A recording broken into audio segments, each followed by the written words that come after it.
Good morning, good morning, and welcome to another Tuesday with Thom. I love that music by Jones and Company, and I just saw where Jones and Company was having a what do you call it, a jam session in the parking lot up at the Funky Blues Shack over in Destin. And I know that was a lot of fun. They were inviting all the musicians to come and just have a jam session. So I bet they had a good time. Welcome to another Tuesday with Thom, brought to you by Best Girl Consulting Firm. Best Girl consults with utilities, higher ed institutions, associations, and large nonprofits to customize solutions that support your bottom line. Barbara Wallace Edwards and Michael Walker are here with us as our regular guests and our special G-list guest today. Remember, Hollywood has the A-list, and here at Tuesdays with Thom, we got the G-list. But our guest today is London Carlisle. London is a young man whose work that I admire. London is an actor, a storyteller, and he says a serial optimist, and he is based in New York City. It's Tuesday, October the 27th, and we are 7 days from the big election. I hope you're not stressing over it too much, but please go out and vote. Whomever you vote for, just go out and vote. Because what's going to be is going to. We have another hurricane coming this way again, coming towards the Gulf Coast. This reminds those of us who live on the Gulf Coast, this reminds us of 2005 when we had about 5 hurricanes to come through our immediate area. This will be, I don't know, this is the 11th named storm of the year, and hopefully we can just buckle down and get through this one, because for many of us, we're still recovering from some of the earlier ones, and for us personally, we're recovering from Hurricane Sally. COVID. We're going to be talking about COVID for a while. COVID is on the rise. And so if you're going to go and trick or treat with your kids or your grandkids, put on a mask, please, and social distance as best you can. I don't think it's too much to ask, particularly where your children and your grandchildren are concerned. So be safe and take extra precautions. I got a little Halloween history for you before we get to our guest. Halloween's origins date back to the ancient Celtic festival of Samhain. The Celts, who lived 2,000 years ago, mostly in the area that is now Ireland, the United Kingdom, and northern France, they celebrated their new year on November 1st. So on October 31st marked the end of summer and the harvest and the beginning of the dark, cold winter, a time of year that was often associated with human death. Celts believed that on the night before the new year, the boundary between the worlds of the living and the world of the dead became blurred. And on the night of October 31st, they celebrated Samhain, when it was believed that the ghosts of the dead returned to earth. So borrowing from European traditions, the Americans began to dress up in costumes and go house to house asking for food and money, a practice that eventually became today's trick-or-treat tradition. Now, young women believed that on Halloween, they could divine the name or appearance of their future husband by doing tricks with yarn, apple parings, or mirrors. So all of you future husbands out there, you might want to be on the lookout. So let me talk a little Halloween with my two roundtable guests, Barbara Wallace Edwards and Michael Walker. Barbara Wallace Edwards, of course, you know, Barbara is retired from Blue Cross and Blue Shield, and she is here with us this morning. So, Barbara, how are you? Good morning, Tom. I'm doing well, doing well. Just a little sad this morning, dealing with some family loss. I had one family member to pass away from COVID over the weekend, and learned Oh, last night that another very close, I'd say family member, but it's my sister-in-law's brother, also passed away on yesterday. So grieving a little bit this morning, but doing well. Thank you. well, I know, you know, we talk about the COVID and so on and so forth, and but it becomes very, very personal when it's somebody in your family. So Yes. sorry for your loss, and unfortunately, we'll probably be talking about that more as time Yes, goes on. I don't see anything miraculous happening in the next 5 or 6 months. I agree. I agree. It is sad. Thank you. Okay. Let's get Michael Walker in here. Michael is the president of the Walker Agency, a full service insurance brokerage. Michael, how are you this morning? Good morning, Tom. I'm doing well. Good morning, Barbara, and let me offer my Morning. condolences to you and your family on your loss. Sorry to hear that. Thank you. Thank you. Michael, you trick or treating? I may be doing a little both, Tom. It depends on the situation. I'm not going to go any further into that. So, but what's happening with We don't you? want to know. Well, I will tell you this. As you all know, we're in the season of open enrollments and annual enrollments. And for Medicare and the people that are baby boomers that are turning 65 and beyond, it's the time of the year that they reassess their health care plans. And I'd just like to say that Medicare Advantage plans are very robust this year. A lot of people know about Medicare supplements. Medicare supplement is original Medicare with a supplemental insurance plan that works in conjunction with that primarily handle doctors and hospital visits. But there's another part of it, which is the Medicare Advantage plan. And to give you an idea, they are becoming more and more robust. And this year, because of COVID, 94% of Medicare Advantage plans will offer some type of telehealth services because of COVID-19 to help with assisting seniors. Also, 27% will specialize in COVID care relief package, meaning they will provide masks, sanitizers, and thermometers to the seniors through the plan. 98% will offer vision, 94% will cover hearing aids, fitness benefits, 91% will offer some type of dental care, and 57% will offer a meal delivery service, and another 47% transportation services. So all of that is to help make the Medicare Advantage plan a lot more robust to the seniors. And you can sign up between now and December 7th for annual enrollment, and then open enrollment will begin January 1 through March 31st. So if you sign up during this period and you find out you don't like your plan, you can change without penalty between January and March.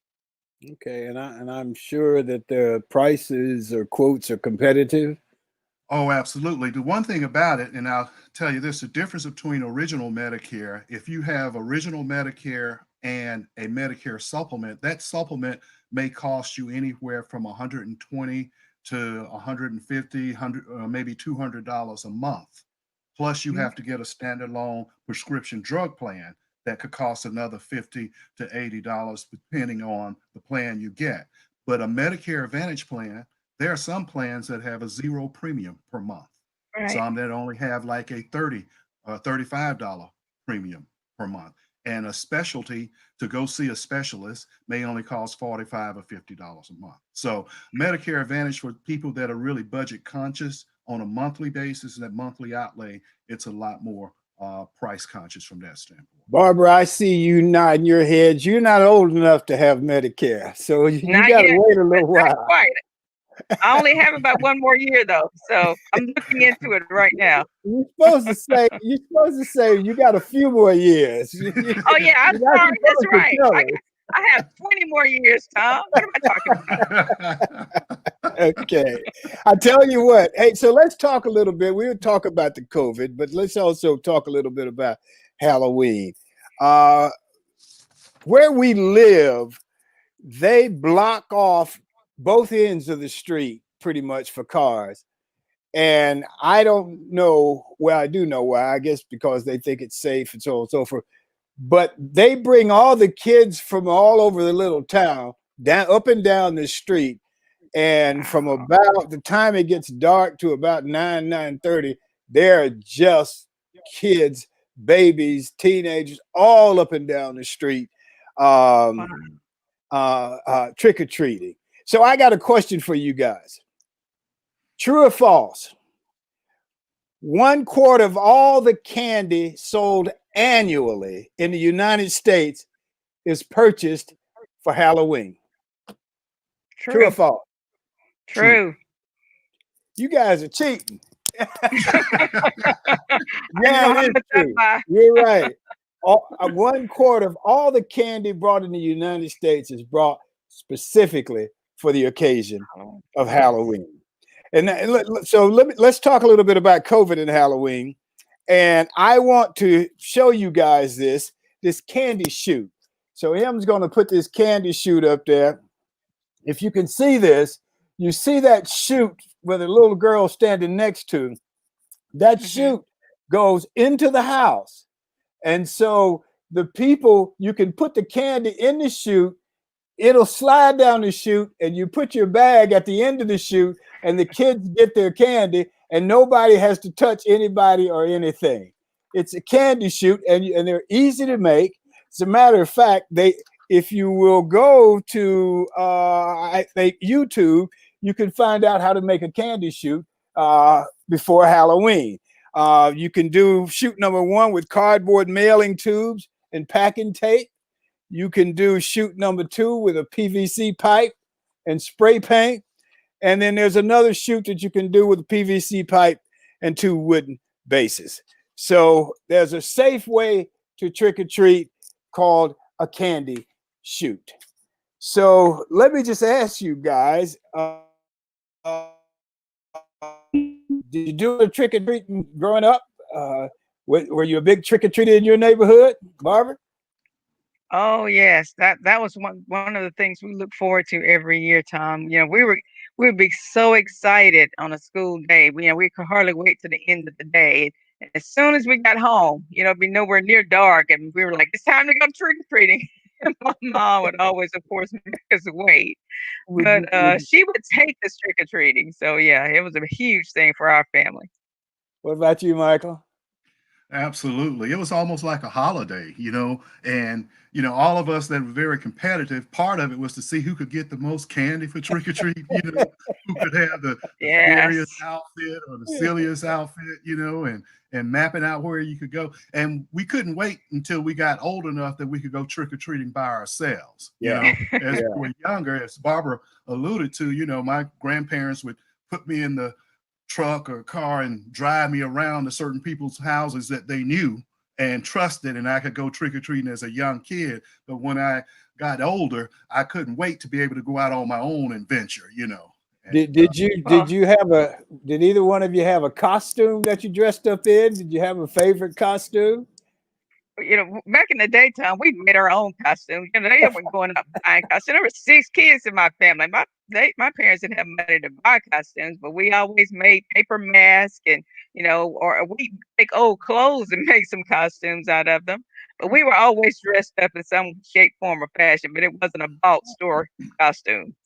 Okay. yeah, the same with me. The fun of it was coming up with an original costume rather than getting a store-bought costume. And Mhm. I remember many times when I was trying to figure out what to do, my grandmother would dress me up as an old lady. She'd go and fix up her old clothes and stuff like that, and get a wig and put on my head and stuff like that.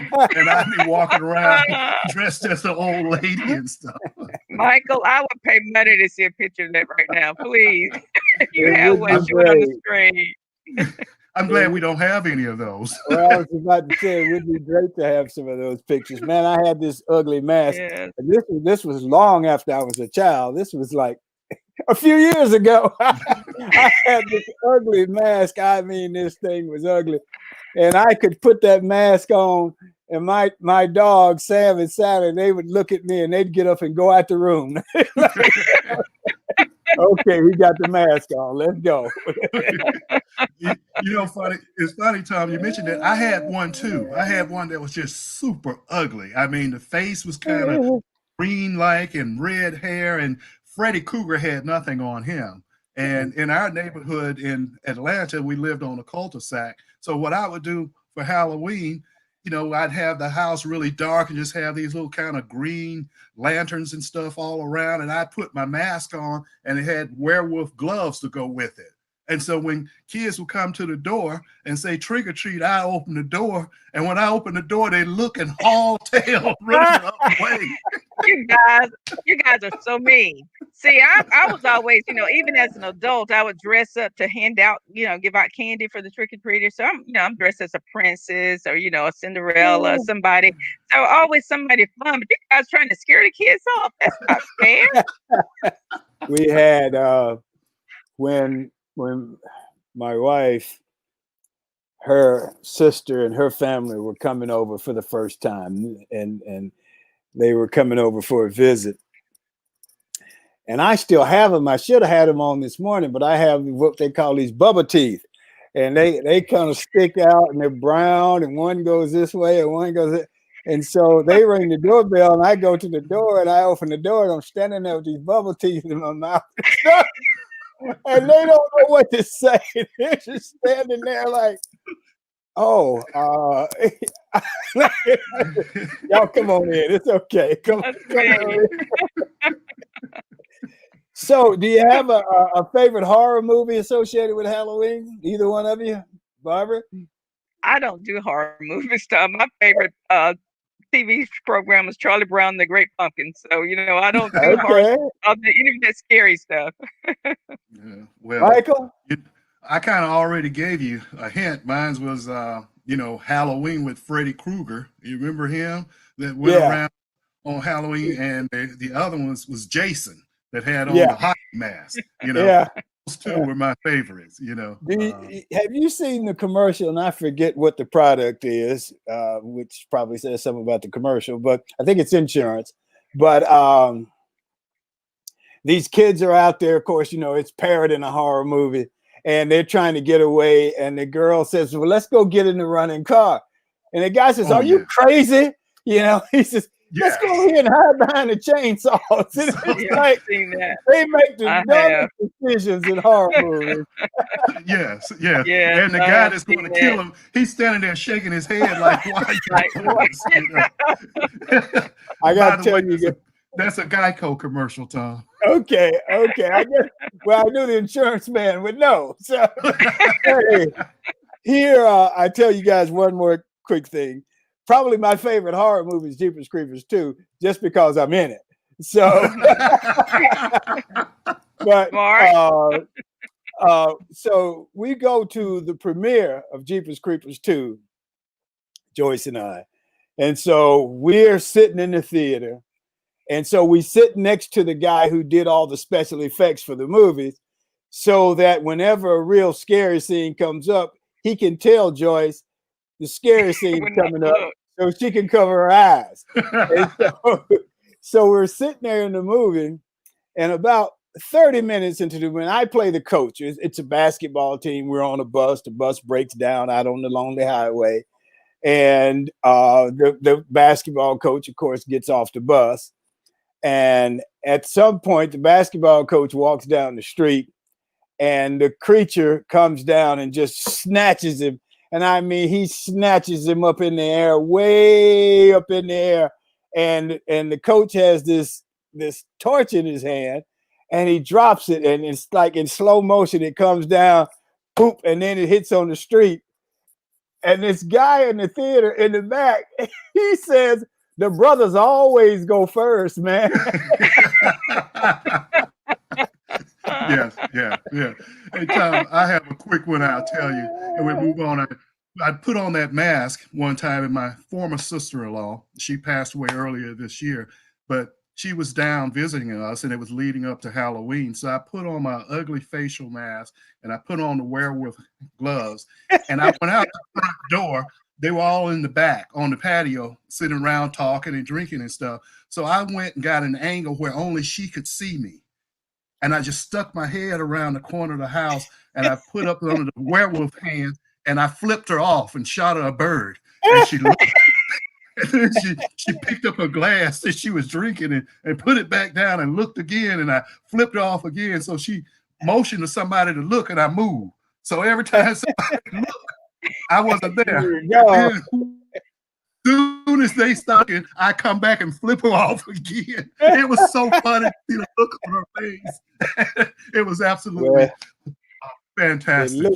Looks like we've all enjoyed Halloween over the years, and again, back to the COVID thing. I think there is a thing on the web by the Alabama Department of Public Health that they've Mhm. issued that says high risk, as far as a safe Halloween, high risk is traditional door-to-door trick-or-treating with shared candy bowls. Mhm. Crowded indoor events such as haunted houses and costume contests. Medium risk is no-touch trick-or-treating, like the candy shoot that we talked about earlier. Goodie Mhm. bags out for pickup. You can put the goodie bags out and people can get them. Reverse trick-or-treating or outdoor distance movie night.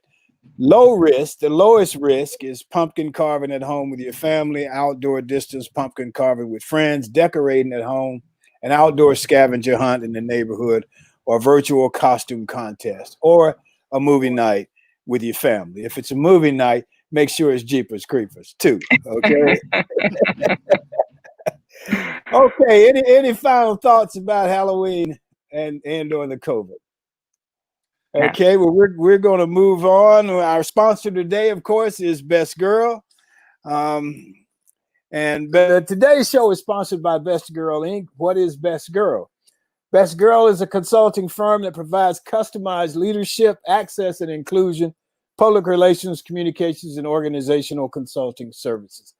Our clients include Fortune 500 companies, utilities, higher education institutions, small businesses, and associations. We have a team of consultants led by Joyce Gilly Gossam and Miss Emily Hedrick, and they partner with business and education business clients to promote organizational effectiveness and education, motivation, and leadership. Our customized consulting services include strategic planning, corporate communications, executive coaching, fundraising, and some economic development.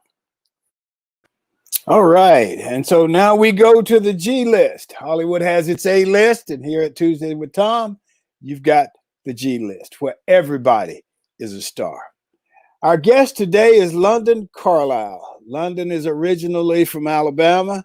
London now resides in New York City, where he took off immediately after graduating college a little over a year ago. London is grounded in theater, but is excited to expand into film and television. In addition to his work on stage and screen, he is the producer and game master of Spot Hidden. I'm going to have to ask you about that. Yeah. Also a self-taught bassist and saxophonist. London, congratulations on graduating. Congratulations on being in New York. I know you're living the dream. So you graduated college without hesitation. You took off for New York City. Tell me about that. Oh, yes, sir. So, I just took well, first off, thank you for having me today. You're very welcome. But yeah, just right after graduating Auburn, I just took the leap. I just wanted to really get started and just, exploring acting opportunities and was very excited. I had a couple of questions about where I was going to go, but, I've always loved coming to New York. And so I just, packed up everything and made the move. Okay, so you're in New York now, you told me. Yes. I'm here in Harlem, in my apartment, but originally, of course, from Lineville, Alabama, in Clay County. A little difference between Lineville and Clay County and Harlem, huh? A little bit. Yeah. You find those. I guess you've had similar experiences, with your travels. But you find different vibes in different places. And there's good in all of them. So it's good to see, you get to experience a different sort of, place. I have to ask you, London. Why London? Is that were your parents in love with London, or? Yeah. So I actually have no idea, and I get asked that a lot, and I wish I knew the answer. But I was adopted at 6 months old, and the name came with me, kind of like a Cabbage Patch Kid. So I already had it. Okay. And I got the cheek too, so that's the thing. Okay. I got to see your work when you were in college, which is where I became familiar with you. And so I think I saw you in 2 or 3 productions down there, but perhaps my favorite was the one where you played Fred Gray, the great civil rights attorney in the state of Alabama. Tell us about that production. Yeah, so I played Fred Gray in the integration of Tuskegee High School. So it was a fully devised piece by Tessa Carr, and she used some sort of archival pieces and interviews from these actual characters that were involved in this story, kind of conducted by Dr. Mark Wilson. Compiled this into this wonderful play that was my first play at Auburn. So that Was was like, it? yeah, that was it. I was a freshman, Okay. just coming in, and Were you a freshman then? Okay, man, yeah. time has passed, huh? Yeah, and that was my first one at Okay, Auburn. Yeah. But it was okay. a great experience. We learned a lot about the history of that time, a lot about these a lot of personal stories put in a conversation with each other that had never been previously put in a conversation with each other, and that just painted a very in-depth picture, which is, I think, a lot of people connected with when they saw that show. But I had a great time doing it. Had a great time, learning from Fred Gray. Had a great time talking to him, and hearing his wife call me Fred Jr. after it Did was she very. really? She did, yeah. I was like, thank you, but. Did he actually come to the show? He did, yes. He Okay. came, and I'll never forget it because we had a talk back after each show where we really engaged with the audience about sort of their experiences with integration, if they had gone through that. And we had a show that had all of the most of the sort of surviving people who were represented in the show. And he came to that show, and as we're having the talk back, he kind of comes down at the end of it, gets up from his seat, and kind of just slowly but gracefully walks down to the stage and pauses and looks up. "I'm Fred Gray," he says, and then everybody just like, and like everybody in the cast said, "I'm Fred Gray" for the rest of my 4 years there. And we're like, yeah, legend, Well, legend. you really did have him. And for those of you who don't know, Mr. Gray was the attorney who pretty much integrated the school systems and Mm, Auburn University in the state of Alabama. A legendary attorney, and I did not realize that was your first production. So you got to spend time with him. You got to play him, and I think this is one of the things as an actor that you learn. You got to play him, but not mimic him. There's a difference. Can you expound on that a little bit? hmm yeah. So just kind of the way that I work, I don't want to do like a caricature of somebody, Sure. because people are, you know, you know, I mean, obviously fully fleshed out, right? I mean, they have their own feelings that come up in a moment, and it's hard to just copy that. And if you do that, it kind of comes off fake. So I wanted to get a strong basis and kind of the way that he speaks and the way that he carries himself, but just letting that inform the feelings that come up for me as I'm delivering this text, as I'm getting this news, as I'm delivering this realization to an audience. So I was very informed by the way that he speaks and walks and moves and carries himself. But I didn't want that to be the entire performance.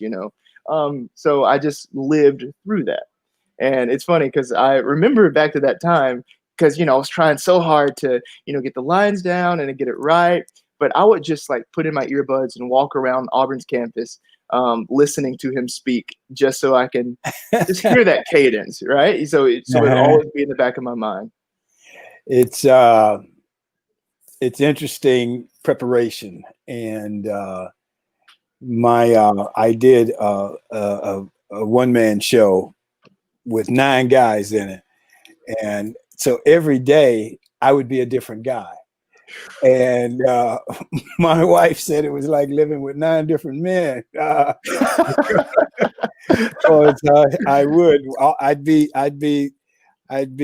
a Ralph all day, or I'd be Zonnie all day, Mm, And but you end up. It's interesting, and I know that you know this, but you then refer to, as I was talking about Jeepers and talking about the coach. It's not. It's not me. It's not you. It's the character that that mm. that you put. So tell me, you take off for New York. And not long after, the COVID hits. So, I tell me, what were your feelings? What happened? How'd you feel? Yeah. So it was an interesting time for me because I'm still like fresh out here. I'm casting my first role. I go do some regional theater at the Public Theater in Lewiston, and that was really exciting. So from that, I became a union actor through that. Eventually, that led to me getting my agent and everything. But on opening night, like all that excitement's there. My sisters are flying in from Lineville. My girlfriend's coming up, driving up, and the whole run gets canceled that morning. Oh my God. Yeah. So it was a lot of emotions. It was all this excitement, but then it's like, like, this is serious. If all of these things, shutting down around us, this is serious. Like, what is life going to be like, right? Yeah. So from there, we just basically we recorded the show for archival purposes. But my sister and girlfriend got to watch it. My sisters and girlfriend got to see the show, and it was like a private performance for them. So I was still Okay. just like, Also, Sure. I just have to throw this in there. I Sure. love Jeepers Creepers too. I love that movie. Great Okay, movie. good. So I hope to play you in the prequel, where I can say, throw that thing away before you get a tetanus shot. I got the whole movie. I got it down. We can get it. I see. I've seen it a million That's times. funny. That's funny. It was, what was interesting, and I think people, you work long hours, but we would start work at sundown, and we would work till sun up. Wow. Because you're trying to get all the night scenes. Yeah, and it was cold, man. It was cold, but then it's just difficult to sleep all day because you get into bed, you sleep 3-4 hours, and then the sun's coming through the window, and you get up. So you really have to kind of manage yourself in terms of your physical capabilities, and then also in terms of your temperament, because you don't get enough sleep, you're not the happiest person in the world. Yeah, then you got to work. Yeah, a lot of times, exactly. So tell me this: what do you, having just started, and so do you plan on going to Los Angeles at some point, or you want to be in film and television as well? Yeah, so I'm not quite sure about the move or what'll happen, but I mean, of course, I still want to do film and TV. Yeah. Oh, sorry. Yeah, I'm just just trying to live right now. Just trying to basically as you mentioned earlier, I just produced my own like web show here because me and my friends, we basically throughout all of this quarantine, we've been getting together playing tabletop role-playing games, right? So instead of like waiting for an opportunity to come in, I was like, you know what, we can take this. Let's make our own opportunity with it. So we kind of just threw together this show I've been doing. So I'm just creating my own opportunities wherever I am and not become as dependent on a location for that. That's great. When I remember when I started, and I read where Harrison Ford had been a carpenter, and that he would build decks on people's houses when he started as an actor. And so I've always had a business that I've owned during the time that I've been an actor. There are times when things are really, really good, and then there are droughts that you go through. And one of the funny stories they told me when I first got to Los Angeles is about the great actor Van Heflin.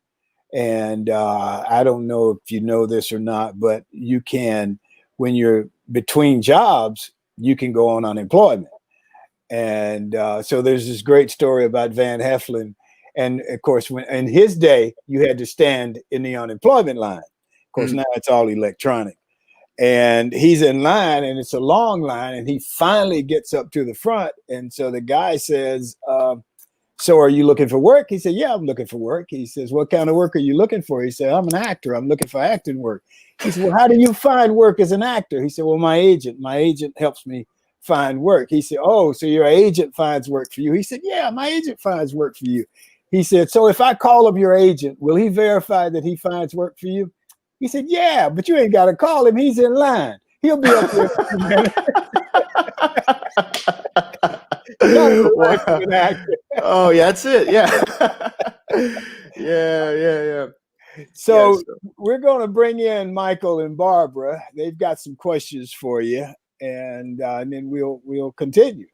So Barbara, you got questions for London? Yeah, from London. I am just so excited to see what you're doing. I happen to be living there in Auburn part time back in 2015 when you played the role of Fred Gray. And I was honored to see that performance, and you were awesome. The entire cast was, but I was just so impressed with your performance there. So thank you so Thank much for you. what you do. But I would also like to know at what age did the acting bug actually hit? Mm. How old were you when you decided you want to go into that profession? I think it really started for me, and my folks always tell me stories about me getting in front of the television and like, telling the weather to them in front of the weatherman. So like that was my first role, impersonating James Spann. So I was like, okay, Okay. here we go. So it really started that's like age 4, that's really early. There weren't as many sort of, I guess, like we didn't really have like much of a theater like program to start off with, and middle school or early in my high school career. So I really latched onto that Right. at the Ashland Theater. It's a community theater. So I really fell in love with the people there, and that really, kind of just showed me that I really enjoyed doing this, and that was my launch pad basically. And then I just went to Auburn. Well, first off, I always knew I was going to Auburn, but once I got there and discovered they had this like great theater program, I was sold. That's great. Great. Thank you. Of course, thank you, and thank you for those kind words. Seriously. Okay. Let's see. Ooh, yeah. You This got is that? it's one of my directors at the Ashland Theater. Yeah, Oh, so great. yeah, Great. raised me. Robin raised me. Robin and her sister Lori raised me. Robert, Joyce, Thank you. you saw your performance as well. You were phenomenal. Can you put that other one back up, Em? Ashland says theater loves you, London. Robin Steele Thornhill. I assume you a friend of yours. Oh yeah, so she and her sister were like my community theater directors. Oh, So wonderful. I was in my first shows under their direction. So Oh, they wonderful. really just like Wonderful. raised me into this. It really depends on how you start, because if you I started in community theater. Matter of fact, I was 31 years old when I did my first show, so I was a little bit older than you when I started doing it. But man, if you get a good foundation, it was community theater, but we did it like professional theater. And everywhere I've gone from there, I've been able to use what I learned from those individuals. Michael, you got some questions?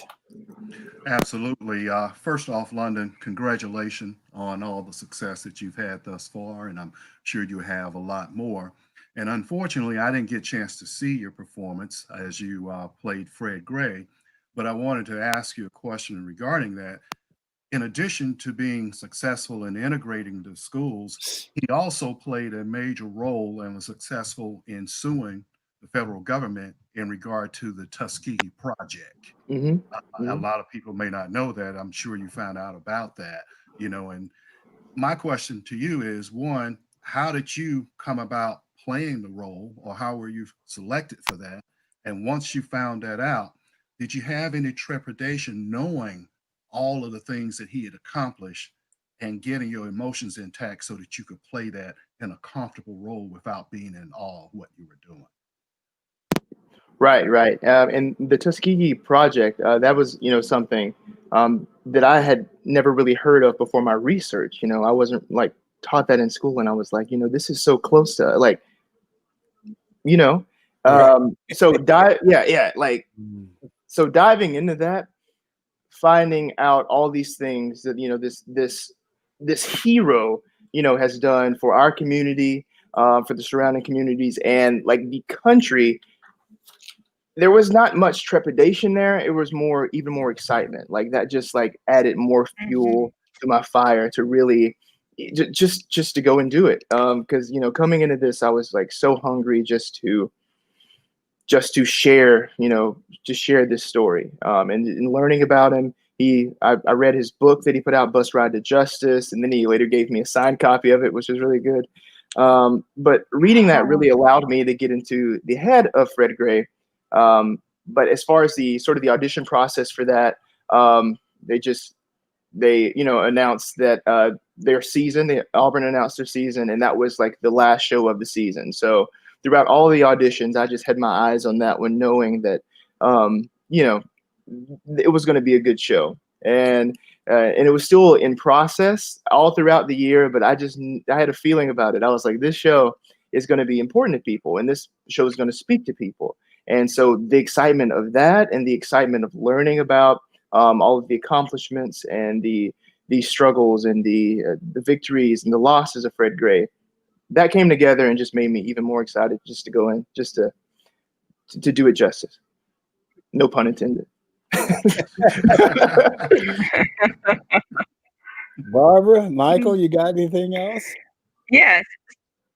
Yeah, so London, what has been your favorite role so far? Do you have a favorite character you've played so far? It's probably that one. That's one of my favorite roles I've played. But I had the opportunity to play a lot of diverse roles at Auburn. Another was we got to do some Greek tragedy. I was Creon in Antigone, and so working with some heightened text was really really fun. Another show that I really enjoyed, and it's also by the same director, Tessa Carr, Dr. Tessa Carr, who did the integration Yes. to Tuskegee High School. Yes, so she did A Civil War Christmas, which is this musical that we did maybe probably like year or two after that. But I played several characters. It was a huge cast, and we all played multiple people. So it was a fun exercise in, okay, now I'm this soldier that just lost his wife, and he's has to go get her back from these Confederates, but now I am this family man who has this store and my sons, and I got to slap him upside the head every once in a while. So like being able to switch like to these different things throughout the entire show was so fun, and Yes. one of my favorite experiences. So that's one of my favorites as well. Wow, Michael? that's great. Great. Thanks. Yeah. I see where you train for stage combat with the samurai sword. So can you tell me a little bit about that? And then after that, tell me about this underground rock and roll circuit. Michael's done his research. Yeah. So those are two awesome things. As far as stage combat, yeah. So I've always been into one, Star Wars. So you mentioning Harrison Ford earlier, that really spoke to me. But also, a little tidbit, he was like 35 when he started in that movie, and that Yeah. was like the start of his career. So Yeah, it can happen whenever. exactly. Yeah. Mhm. But I'm always been a Star Wars fan. Always been into these samurai movies. The Throne of Blood, Seven Samurai, all these Kurosawa movies.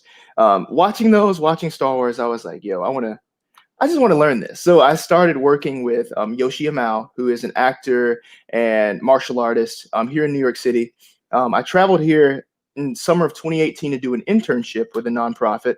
And just on the side, I heard about this class. So I started going to this class weekly where you learn like samurai swordsmanship. But also there's like a performance element to it, since a lot of actors and stuntmen are in the class as well. So I started training with him then. And now, 2 years later, it's moved to Zoom, and it's just still, working on that on Mondays. So it's a good workout. It's martial arts and performance coming together, and it's really fun. Uh, and hopefully that'll take me to Star Wars. So I got the moves. Okay.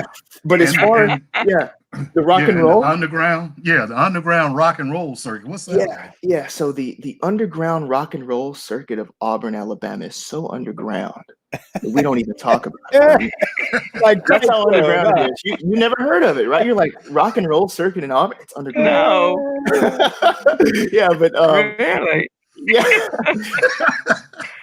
Me and my friends, we started a band in college. A couple of my friends from the theater department. We had Jackson Whiting on some vocals and guitar, Hudson Hubbard on the drums, Noel Dudley on vocals and keys, Anna Vu on the guitar, and me on the bass guitar.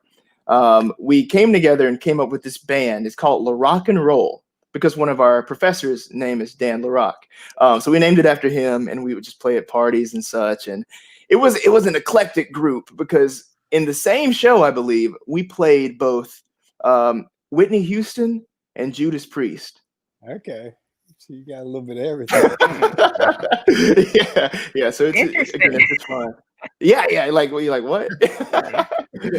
So you touched on something earlier, and that is there are so many different routes to go to be in this business. As I said, I got in the union. I was like 32, 33.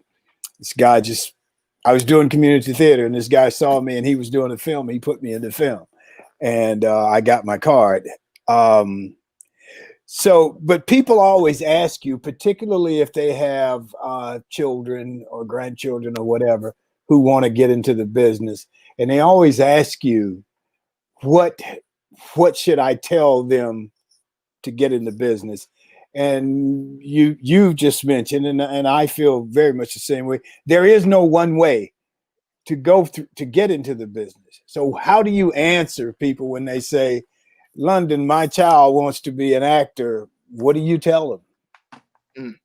I say, just jump into community theater, jump into your school's theater, and just really taste that, and decide if that's what you want to do, and just taste and practice and just really envelop yourself in plays and movies and everything, and if that's what you love, I just say go for it. But of course, anything more concrete than that, everybody's different, and as you mentioned, everybody has a different path. So I feel like that has to be the basis of just exploring and just tasting, and that goes with anything. But that would be my answer to that, because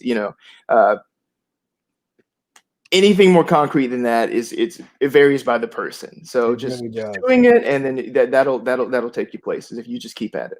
Barbara, you want to jump back in here? Now, I again just wanted to reiterate how impressed I am with you. You just are such an amazing young man, a self-taught musician, actor. Yeah, moving to New York at such an early age, I would have been scared to death to move to New York right out of college. But yeah, you're just an awesome guy. Thank you. Did you have friends in New York before you moved there, London? Not really any close friends. It was okay. Yeah, I just kind of was alone for a little bit. There a few just trickled in and everything. But I got here and it was just like, let's do it. Yeah, so I mean that was the thing. I really came and just wanted to find the community here and kind of get involved with that. And so I would go to sort of like readings and try out for readings and meet people through that, and just really try to get into the arts community here. So that's worked out. Made some good friends here. I've been following the Guild has had several Zoom meetings about the COVID and about the new requirements on set in terms of sanitizing things, in terms of safety and health. Things are starting to open back up now. So I don't know how they are in New York. Primarily work out of Atlanta now, and so I know that there are some things opening up. They're starting to audition people again, but I think one of the things that's going to be very different is most places, most jobs now, you'll have to quarantine ahead of actually working the job. So you may have to go in and quarantine a week and be tested every day before you actually start working. So I think it's going to take a while. Well, I was going to say I think it's going to take a while before there's a normal again. But as we've all said, there will be a new normal, and who knows what normal what normal will be whenever it happens again. Right. Right. Yeah. So, in light of that, I'm just trying to, stay flexible and adaptable and just take it a day at a time. Okay. Have you done any? Have you had any, I guess, workshops or training in terms of film and television acting?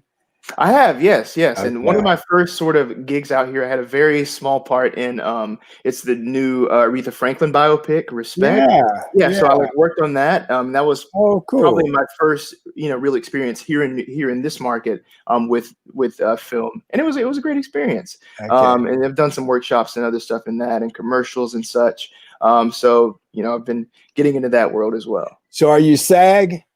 I'm not yet. I'm SAG Okay. eligible. But Okay. Good. Good. yes. Good. I think one of the things that when I ask you about younger people asking you about my son, my daughter, that kind of thing is, and what people, another thing that people don't know, and I've always emphasized this because I got into it late, and I got into it late by accident, and I really had no intention of going to Los Angeles or any of that. But as a business, it made business sense for me to do that. If you, depending upon how long you're in the guild, depending upon how many jobs you work, so on and so forth, you earn your insurance, your health insurance, which is, Michael can tell you, is certainly a valuable commodity today. But you also can earn a pension so that one day you can actually retire. And like people retire from jobs in office, you can retire and get a pension check for the rest of your life. So I think one of the things I tell the younger people is get in the guild as soon as you can, because you start building up those pension credits. Michael, you got anything else for London? Yes, one last one is London. A lot of actors found themselves in, say, maybe a particular character role or a niche. Do you have an idea of a niche you feel serves you best, or are you trying to be diverse? Yeah, so I'm really trying to settle into something specific. So I've been asking, different people I come into contact, how would you type me? Like, you know what I mean? Like, so like, where do you think I fit? And I've just been compiling that, and I get like athlete, I get like jock, I get student. So those are probably the three I get the most. So I'm really trying to lean into that, for job opportunities. So I'm really trying to go with that brand. Because of course, in college or in school, high school, you can be 20 and play a 60-year-old, but obviously I can't. So it's really about being conscious about, what could I do? So I'm collecting things from different people, like, manager agents and stuff, and just trying to, taking notes and trying to go down that path. Okay. Yeah. Right. Good deal. Well, I wish you much success in your Thank future. you. Thank you, sir. Thank you. Yes. That's interesting. Barbara, you got anything else for London? Oh, just curious. And you mentioned you selected an agent. How did you go about that process? Did someone help you sort of decide go this route, or just what process did you use to choose an agent? Mhm. Yeah. So basically, with agents, there's different ways to go about it. I submitted to this agency after doing some research about the different agencies in the area, and part of that process goes with looking and seeing who they have, the type of people they represent, and seeing if there's room in that for me. And also, just judging about how many people that is, and also just meeting them and just getting a feel for who they are as people. So it's really a multi-factor type thing that I went through, and I have great agents at yes. Good deal. You're Great. absolutely Great. right. Thank I think that's another thing to determine who the agency represents, and if they've got four people like you, it's probably not a good idea for you to go to that Right. particular agency. Right. I at one point in Los Angeles, I was with the Osbrick agency, which was a children's agency. And so I became the only adult, the first and the only adult. And I thought that was pretty cool, because if they had some for an That is adult, I cool. would do They're it. like, they're not sending anybody Give me else, the you know? one. Exactly. Right. Yeah. Right. And That's almost smart. to that point today, there is, I think there's one other guy in my quote category at the agency I'm with now.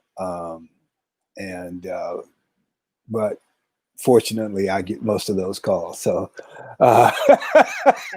As you should, as you should. Very smart.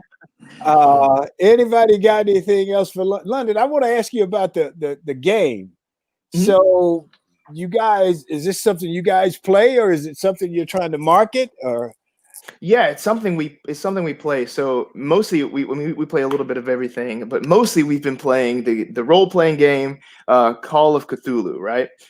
So we've just been playing. It's a horror role playing game, kind of like Dungeons and Dragons, I guess. But we just been getting together, playing it over Zoom every week. So we're like, we live in a world now where people like watching people playing games, right? Yeah. So like, what can we do with that? How do we monetize that? How can we bring other people to this? Good for So you. we just stream it on Twitch. We developed a brand around it. It's called Spot Hidden, which is a term from the game. So it's kind of like a little inside joke. And we're building a pretty good following with it. I am the game master of it. So basically I'm in charge of, really guiding the story and enveloping them in this world, because, it's not like a video game. It's really all theater of the mind, and the descriptions and the smells and the sights and what do you want to do. And so I lead them through that, and also play all of the non-player characters, which is also very fun. But it's a way for me and my friends to really scratch that acting itch that we have, and stay sharp on storytelling, stay sharp on improv. And it's been a load of fun. And we're just going to stream live tonight. We do it every Tuesday on Twitch, and it's a great time.